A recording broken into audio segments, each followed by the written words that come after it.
Bonjour Jacques Vigne, je suis vraiment Bonjour. ravie de pouvoir m'entretenir avec vous aujourd'hui. Donc c'est un contexte un peu particulier puisque nous avons du public aujourd'hui pour cet entretien qui est mené dans le cadre d'une post-formation Sadhana où vous intervenez. Donc voilà, peut-être qu'il y aura parfois des applaudissements, des rires, Des critiques, des critiques. des tomates pourries qui vont passer. Qui sait, voilà. Il faut développer l'équanimité.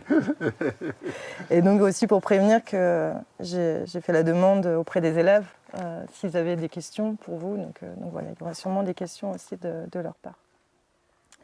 Donc vous êtes spécialiste de la méditation, du yoga, de l'Inde. Oui. Moi, ce qui me passionne vraiment dans votre parcours, c'est que quand je préparais l'entretien, j'avais ce mot passerelle, frontière, entre, qui me venait toujours, passeur. Parce que vous êtes vraiment entre plein de choses. Oui. Vous êtes entre la France et l'Inde, puisque vous vivez à la moitié en Inde, à la moitié en France. Oui, oui. Vous êtes à la fois psychiatre et puis dans la spiritualité. Oui. Vous êtes à la fois dans la vie monacale, dans la vie retirée, à la fois dans la vie publique. Oui.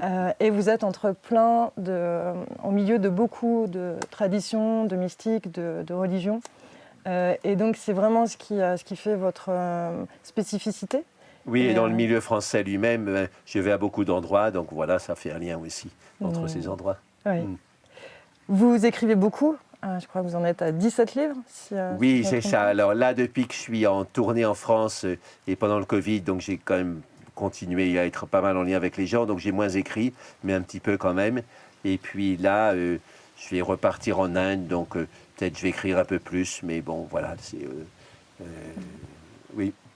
Ce qui m'intéresse aujourd'hui dans cet entretien, c'est vraiment de comprendre votre parcours, comment vous en êtes arrivé là, et toute cette vie de yogi, de méditant, de swami même, je crois.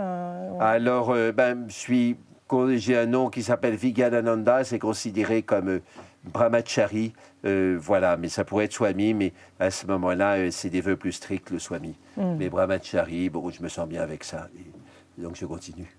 D'accord.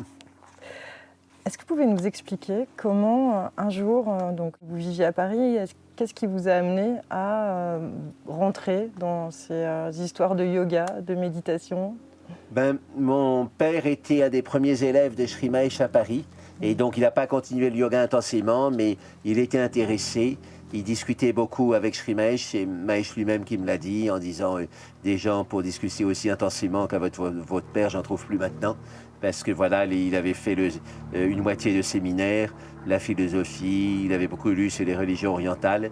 Donc il cherchait à comprendre, pour lui c'était des questions fondamentales. Et ma mère aussi avait pris des cours avec elle, mais comme elle a eu pas mal d'enfants en bas âge, assez tôt, elle avait moins de temps pour aller à des cours. Donc ils avaient dans le salon de notre maison, il y avait je me souviens, c'était sur le piano. Et on avait un piano, hein, ça faisait partie de la famille avec pas mal de gens qui en jouaient. On était 9 enfants. Et donc, il y avait la planche avec la salutation au soleil faite par Mahesh. Et je regardais ça, je me disais, c'est intéressant, voilà. J'étais pas très passionné quand j'avais 7-8 ans par la gymnastique, mais ce yoga, je me disais, il doit avoir quelque chose de plus et j'ai envie de le faire, voilà. Et à l'âge de 16 ans, j'ai demandé à mon père un livre sur le yoga. Et il m'a dit, tu sais, le yoga, le mieux c'est de le faire et puis après tu liras. Mais commence par le faire. Et du coup, c'est ce que j'ai commencé donc avec un cours pas très loin de chez moi qui était... j'ai d'abord été à la fac et puis ensuite j'ai pris un cours plus familial près de chez moi et qui m'a bien aidé avec Pierre Mathieu, qui était le père de Claude Mathieu, qui s'est occupé pendant 30 ans d'info-yoga. Et donc c'était plutôt de type Hatha Yoga au début ? Au début, c'était avec Patrick Tomatis, où on peut dire c'était Hatha Yoga. Voilà, à la fac, on était nombreux, on faisait les mouvements, tout ça. Mais après un an, donc j'ai trouvé le cours avec Pierre Mathieu, et lui faisait beaucoup de Yoga Nidra. Il était aussi parmi les pionniers de la sophrologie, du yoga aussi.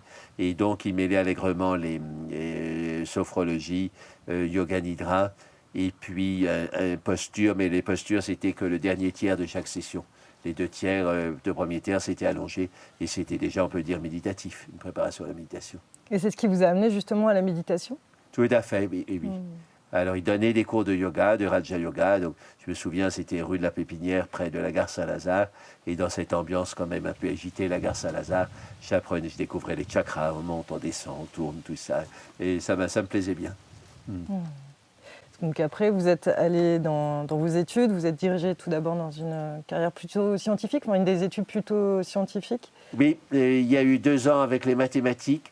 Et au fait, c'était la période où, c'est ça, pendant que je faisais les maths, j'avais commencé le yoga. Et le yoga m'a dit, mais le corps, c'est important. Et du coup, je me suis dit, je vais faire médecine. Voilà. Et après, j'ai commencé la méditation. La méditation m'a dit, mais l'esprit, c'est important. Et comme j'étais dans la filière médicale, je me suis dit, je vais faire la psychiatrie. Et comme tous les fous, je me suis dit, je vais expliquer aux psychiatres qui sont fous et qui n'ont rien compris. Qui est fou dans tout ça? Et vous avez fait un travail sur la méditation en lien avec la psychiatrie. Dès le début. Je me souviens, je lisais Henri Hay qui avait écrit un très bon traité de psychiatrie qui reste toujours valable maintenant, même s'il y a d'autres choses, d'autres courants, mais il donne des bases qui sont toujours valables. Et dès le début, je lisais sa description des psychopathologies diverses et variées en disant c'est peut-être des expériences intérieures qui tournent mal par manque de connaissance de la méditation. Et j'en suis toujours convaincu.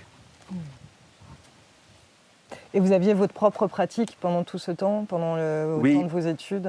Oui. J'ai simplement arrêté en première année de médecine parce que là, il fallait avoir le concours. Et donc, le concours s'est bien passé.